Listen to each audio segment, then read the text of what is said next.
Okay, part 3 of the Gecko Vivarium build. Thank you guys so much for being patient. I know it's been a couple of weeks since I posted another part to this series, so hopefully you've had a good few weeks. As I said in my last video, I was going on a trip. I am now back, although it's taken me a while to kind of get back into the swing of things here, and I've had a lot of work on the podcast and some really exciting things happening over there. Cannot wait to share that with you guys. So it's taken me just a little bit of time to get back into this vivarium build. I did set this room up a little bit differently. I've dropped this exoterra enclosure down just in preparation for the large enclosure to come in. If you're not familiar with what we're doing, we are converting a 18 by 30 by 30 zoom ed screen enclosure into a vivarium for a day gecko. So that's going to fit perfectly right here, but I did have to get rid of my shelving unit. Well, I didn't get rid of it. I actually just put it over here next to my carpet python. So I still have all my storage, and actually I'm really excited because I was able to redo a lot of my wiring and it's not such a rat's nest down there. And so yeah, so hopefully I'm showing a little time lapse of how I put the new table together. It's not a new table, but I need to add some new legs to it. So today we are going to, at the very least, going to be adding the pond liner into this enclosure. As you remember in the very first episode, I had some leakage and I wasn't happy with the way it was working, so I'm just going to go with pond liner to make sure everything is sealed nicely. I will definitely show you guys how I built my fogger. That's going to be something that we're going to utilize later, but I've already done it and I have a video of it, so I might as well add it into this one. Earlier today I went out and I bought a bunch of different mixes to build my own, or to make my own substrate for bioactive substrate. So really excited to show you guys that. And hopefully in this video, I do also show the background installation. There's a background coming in the mail for me. Very excited to show you guys how it's gonna look. I'm super excited. I think it's gonna look awesome. So that will be in this video as well. And there's some decor down here. So at some point we're gonna be installing that. But before we do any of that, let's get to the pond liner. So to be honest, I'm not exactly 100% sure how I should do this. I spent a lot of time thinking about it, and what I've come to the conclusion is that I actually am gonna have to silicone it straight down to both the bottom and the sides. It's probably not 100% necessary. I bet if I just put the pond liner in, the substrate would actually hold it in place and it wouldn't go anywhere. But there's a specific reason that I want it absolutely fastened to the ground. So, and I'll explain that in a little bit in a later part of this series so you guys understand why.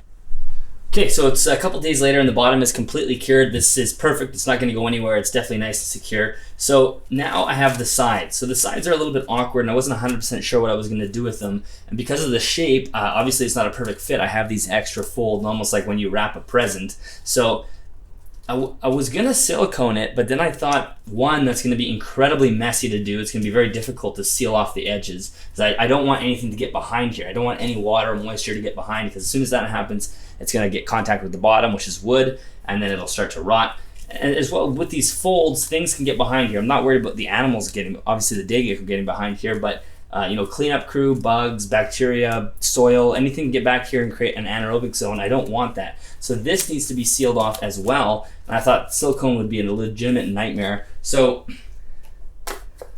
I'm going to use this, which I'm sure you've seen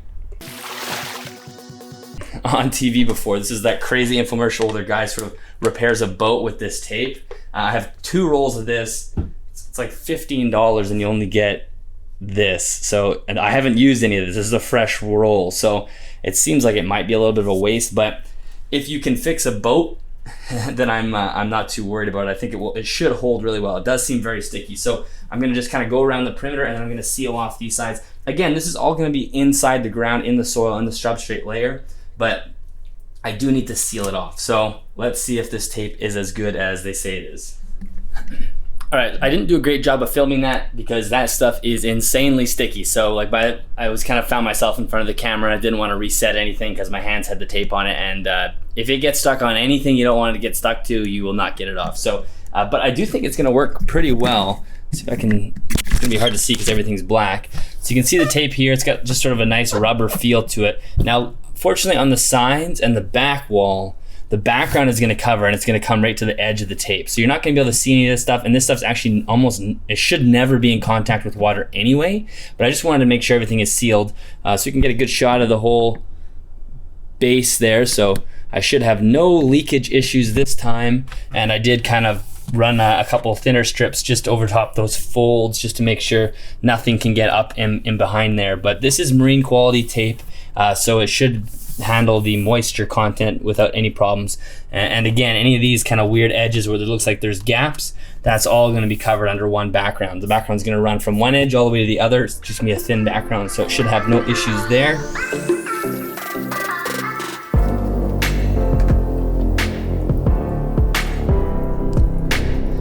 right, so we have a problem. I was really excited. I had everything set up. The drain was working really well. It looked good.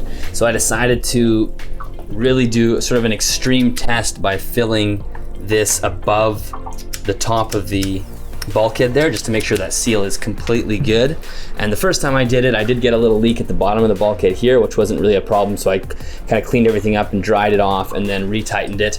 And that leak went away. But now I left the water in here for maybe 10 minutes or so, and you can see water's getting under here somehow, here as well. So right now the water's just draining out because I have lots of water in there. I'm gonna completely empty it out, dry it out. The only place I think, I mean, this pond liner is one unit. There's no way it's leaking in the corners or anything. It's all one tarp. There's no holes in the liner from what I can tell. I'll do a better job kind of inspecting that, but I think that's fine. The only thing that must be happening is I'm not getting a good seal on the pond liner itself with the bulkhead and the gasket, which means water must be sneaking behind the gasket and then getting in behind the pond liner, sort of between the pond liner and the plywood on the bottom. So definitely annoying. I was really looking forward to having a nice dry setup here and not having to worry about this. This is what aquarium people have to deal with all the time, I guess. And so a little bit of problem solving, and then we're gonna go from there. All right, so here is the evidence of what I was fearing. That is a bunch, well, I guess I shouldn't be fearing. That means the pond liner is holding. Obviously, the leak is at the bulkhead. This is all water that's underneath the pond liner, between the pond liner and the plywood. So gonna have to clear that out, undo the bulkhead, and then plan B. All right, so I am now going to try to fix this leak problem.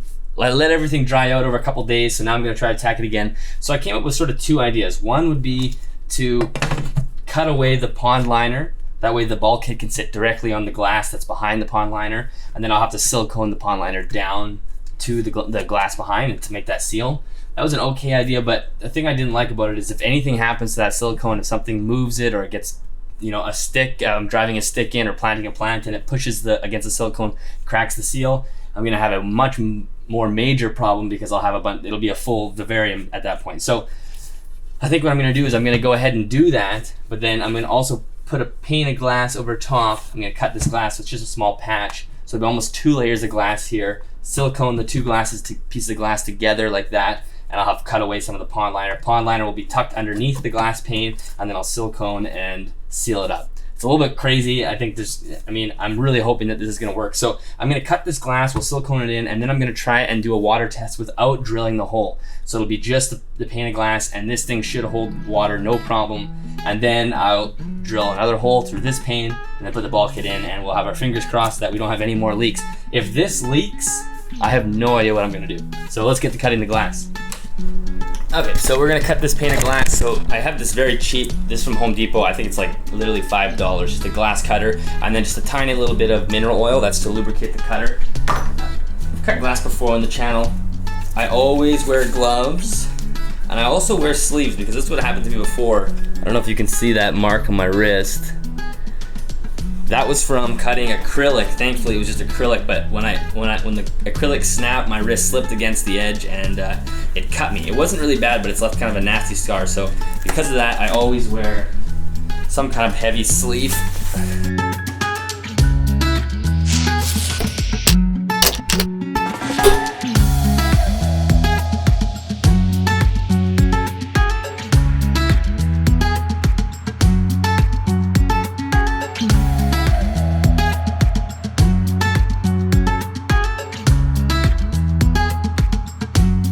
All right, so I've given the silicone about 28 hours to cure, so we can take a look at it now. It's kind of hard to see with the flashlight. This black pond liner absorbs all the light. But anyway, there's the little glass panel. It's nice and secure. Everything is nice and dry. So this is the first moment of truth. This is not the official moment of truth, but I'm going to test this to make sure this holds water. There should be no reason for this leaking. That's a ton of silicone on there. That glass panel is very secure. So there shouldn't be any leaking here, fingers crossed. And then the real moment of truth is drilling out the hole and putting the bulkhead in and then testing that. But we'll start with this. All right, I have a ton of water in there right now. It's very tough to see, but there's, I don't know, halfway up my hand full of water. which is way more water than this thing will ever need. But the point is, I want to test it. I want to stress test it to the max, give it way more than it'll ever experience. I do not want this thing leaking once there's plants, soil, animal, everything is in there. So I'm going to give it 30-40 minutes with this much water and see what, make sure everything stays dry. It's not. Where's leak?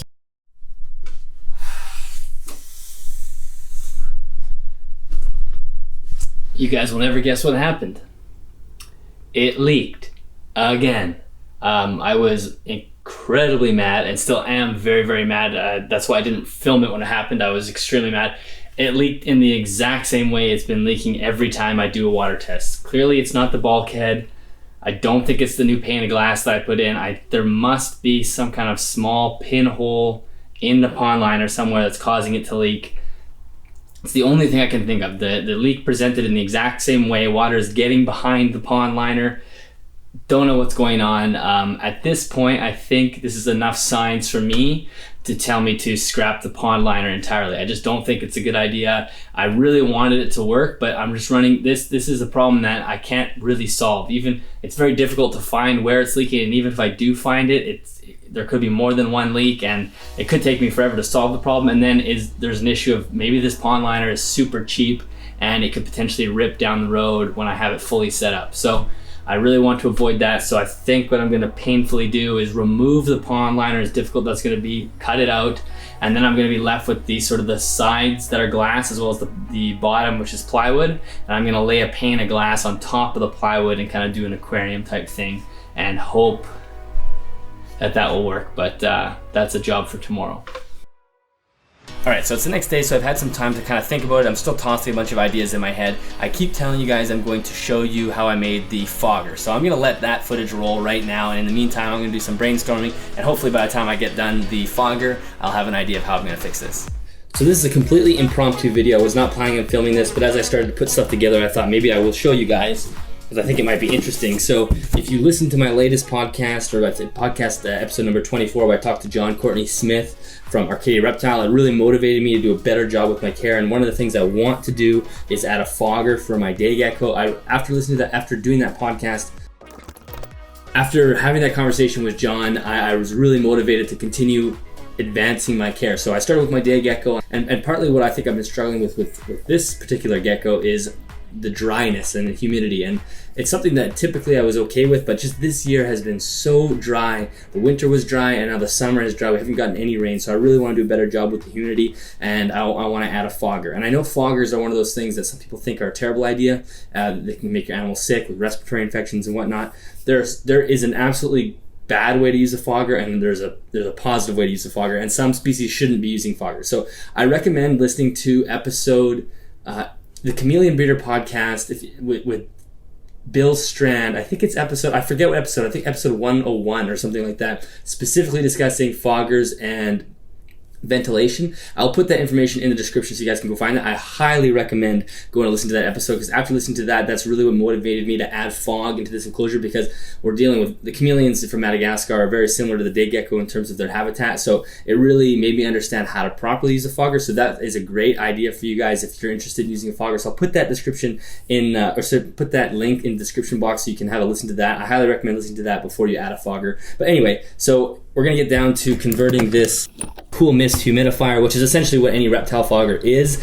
We do have to modify it because the mist is just going to come out of this hole here. Obviously, I can't put this into the enclosure. That would, one, look horrible, but two, it's just obviously not going to function properly. So I want to attach a hose that's going to go up into the enclosure, and I've had this one before that I've used for a fogger, and the thing that I hate about it is that you have to turn it upside down to fill it. So any hosing system that you have, when you turn it around, it kind of gets compromised and kinked, and any silicone you have here will eventually leak. And that is what I'm going to try to fix this time. I have a kind of a better idea how we're going to convert this. And I bought this at Walmart.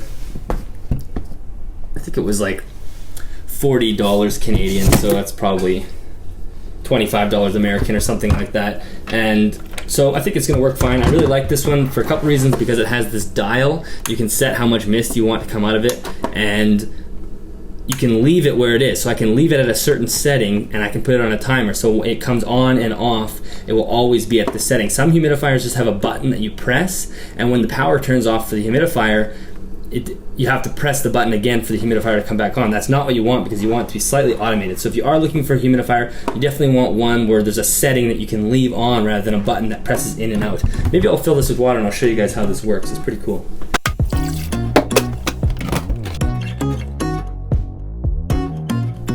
And the other nice thing about this particular model is the reservoir is quite large, so this should last me like a week or two, but without having to constantly be refilling it, which is nice.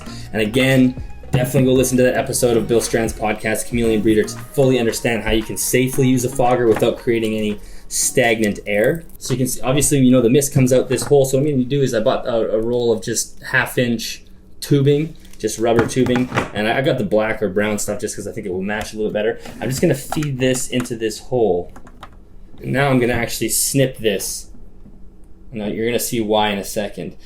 Because what I was saying before, because this thing has to be turned down upside down to fill, if I just leave it like this and I were to silicone this in place, every time I turn this upside down, the hose kinks and it's going to cause issues here. I'm going to constantly have to be re-siliconing. So we're going to do this. We're going to snip it about, I don't know, let's go here, I guess. So what I did is I went and bought these 2 fittings. So we have 2 threaded fittings that fit like this. This threads on just very simply, just like that. So I'm gonna have one end in here. It's a really tight fit. So what I'm probably gonna have to do is boil, I mean, the tight fit is good, but I'm gonna boil hot water and just soften up this hose a little bit to squeeze that through. But you guys will get the idea here. So one end's gonna be like this. The other end of the hose is gonna have this piece. And that way, every time I wanna fill it, I can just unthread this piece very simply, disconnect it from the main line, pull it to the sink, and then fill it without ever having to kink this section. So before I put the fittings on,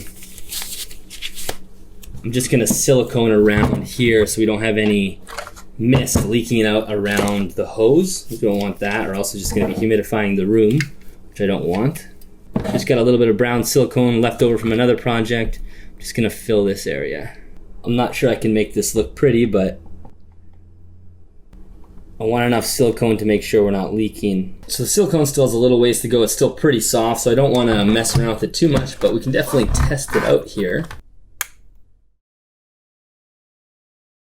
Okay, so somehow this has been a fail. Let me figure out why that it's not working. Okay, so I think I had the hose just feeding too far down. I probably had the hose actually sitting in the water down here, so I pushed it back up. I'm probably gonna need to re-silicone some stuff here, but I think we're good now. There we go. Okay, so that's pretty good. Obviously it's coming out the end here, but look at all these leaks, so we're gonna have to fix that. So as I was editing the fogger piece to this video, I realized I never actually finished the video. So now that you've seen how I made it, this is how it is set up. So I think I said tap water earlier on, but I used distilled water with this just because you want to make sure that everything stays nice and clean. Eventually, if you use tap water, you're going to end up with sort of sediment or mineral buildup in the hose, and it's just going to stop working. And the other thing you want to watch for is you want to make sure you have a line that just runs straight up from the fogger and into the enclosure. You don't want too many bends in the hose, because what happens is moisture collects and then eventually will block the fog. So right now I have way too much extra hose because this is obviously going into the new enclosure, so I want to make sure I have enough, and then I'll snip it so it just goes straight up and into the enclosure. Right now, once in a while, I have to clear out the hose because there'll be water sitting in there and blocking it and whatnot. So let's turn it on. You can see how it works, and then we're going to get going on the rest of the project. So this is on full blast. I never would have it running at that sort of volume of mist coming out. I just turn it on that much so you can actually see it, or else you don't really see it. Typically, I run it at about half power, right around there. So it works quite well. And well, that's the fogger. I'm just gonna turn it off and we'll move on here. Okay, so basically we're on plan C or D maybe with this enclosure. So now I have this pane of glass in the bottom. So essentially I went ahead and just glued another piece of plywood down just to take up some of the extra space. I needed the glass to sit flat. Obviously you can't have glass kind of gaping underneath, it's gonna crack. So I went ahead, glued plywood down, then have glass on top, and now I've sealed it with silicone. It's curing, so we should be almost ready for another water test. So hopefully that one goes a little bit better. I'm not even gonna say anything. I don't wanna jinx it. I'm just gonna let this dry, and we're gonna do a water test in a second. But onto something a little more exciting, a little more positive. I just gotta find my knife. All right, so the background for my enclosure has come in. So this is sent to me by CustomReptileHabitats.com. I'm so excited to open this because it's kind of some good news after a bunch of bad news with this thing leaking over and over again. So really cool. I have a link to CustomReptileHabitats.com in the link in the description below. This is a company that's sort of compiling a bunch of the best reptile products out there. So BioDude, Mist King, Universal Rocks, Maximum Reptiles, which is a new brand, a new enclosure brand. So go check this website out. There's gonna be things on there that you've not seen before. This is a company that I'm gonna be working with more in the future. They're actually gonna be a sponsor of the podcast. So I'm very, very excited to sort of do some work with them. And I was very happy that they were willing to send me this background. So let's crack this open and see what we got.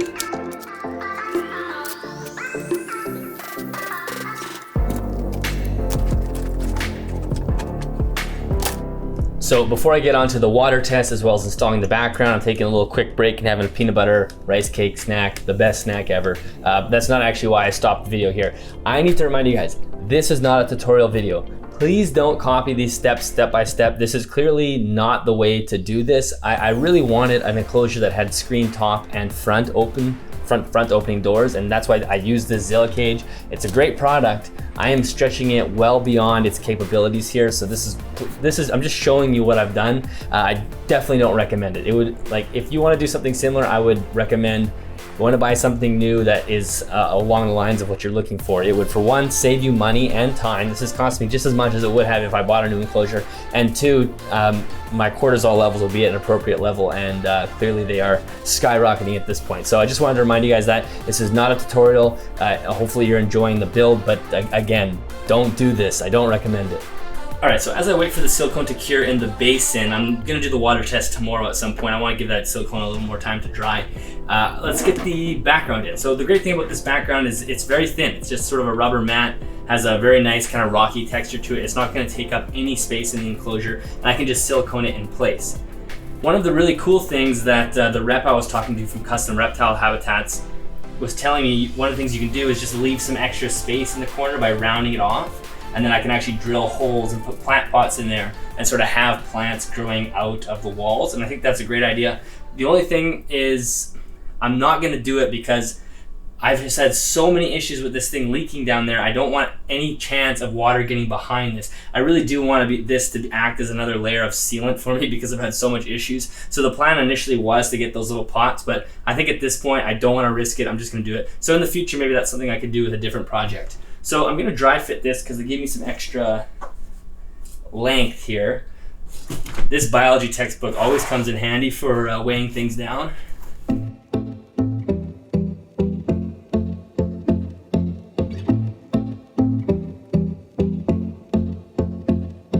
All right, so let's silicone this down. So I was sort of warned by the folks at Custom Reptiles Habitats to not use a colored silicone to do this because it does kind of make a little bit of a mess. Unfortunately, I don't have very much clear silicone left, so I want to save the clear silicone to seal up the sides of the background. So this is just going to be for the back. So at first I'm going to do the back and the sides behind it. I'm going to let that cure, and then I'll come around tomorrow and use my clear silicone to seal up the sides.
All right, we are in the middle of a water test. I actually recorded something just now, but for some reason the audio didn't work, so I'm gonna redo it. I have a little bit of water in here, about a half a pail full of water. I'm going much slower this time. I don't want to overload it with water. We are just taking it minute by minute here. I'm sort of on pins and needles. I have this setup, which is the bulkhead with a little bit of a drain system and a little ball valve at the end here. There'll be a hose, and that will be the drainage system for the layer, or for the drainage layer. This is a little bit long. I don't necessarily need this swivel here, but I thought it would be nice. If I do find it too long, I can pull that out and just fix that elbow joint into the bulkhead. You can look over here. This is proof that I'm in Canada. Ketchup chips. I know Americans are always freaked out by ketchup chips. So as we are doing the tests here and kind of waiting to see if, I'm not gonna say anything, let's just not jinx it. The background is in, everything is fixed. As I was saying earlier before, the original idea was to have pots in the corners and growing plants out the walls. And I really love that idea, but I'm not gonna do it because I don't wanna risk any leaking or any more of that. So I'm just trying to brainstorm other ideas to sort of create a living wall. And I think I've thought of something. I have a whole bunch of golden pothos in the day gecko cage right now, and I want to use that. I'm going to have kind of it climbing up the wall somewhere in here. So I'm still kind of tossing it around. I'm really excited to try that. That'll be next video as well. And we're going to add all the wooden decor in here and attach that to the background. That'll all be next. So for now, I'll join you again in a couple minutes and we will see if water stays inside the terrarium.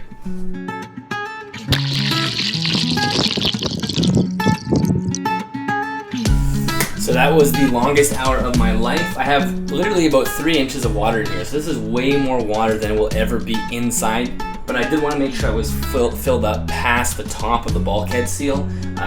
Water could potentially be sitting that high. It just won't be this much volume because the drainage there will be using up most of that space. But we are an hour in, no leaks. Everything's good. The only time it did leak was when I forgot to close my ball valve and water dumped all over the floor, but that just told me the drain worked. So let's drain it. So as I said, this is also gonna have another hose on it once I get to it. For now, just like that. It's going to take forever to drain the amount of water with this thing, but all right, we did it. So we got to the end of part 3. That video was way longer and way more pointless for the most part than I was expecting it to be. So if you made it to the end, thank you very much for watching. I'm glad we got the background up. That was very exciting. It's covered right now because I've done some extra work on it that I don't want you guys to see. But other than that, this video was not supposed to be a 20 minutes of me battling keeping the water in the vivarium. If you've made it this far, then your reward is the next parts are gonna be much more exciting and there'll be less of a gap time-wise between. I'm almost ready to continue on. So there was a big gap here because it took me a long time to solve this problem. The next one's gonna be mixing substrates, setting up the drainage layer, potentially planting plants, definitely setting up the wooden decors like climbing branches and whatnot, as well as establishing something to do that living wall in. There's maybe setting up lighting. For sure, I got this package in the mail today. You don't get to find out what's in it. That's gonna be in the next part. I'm gonna open it right now, but that will be part of the next video. It's a super exciting package. Can't wait to open that. And other than that, the next parts are the exciting piece, kind of everything's gonna be coming together. So again, thank you so much for watching. I will put the other caveat in again. Please don't try to replicate this as a project on your own. This is not, I don't recommend doing this. You can maybe pick up some things here and there of some tactics you can use, but in general, converting this Zilla screen closure into vivarium is not recommended. I'm learning that the hard way. See you next time. All right, let's crack this box open.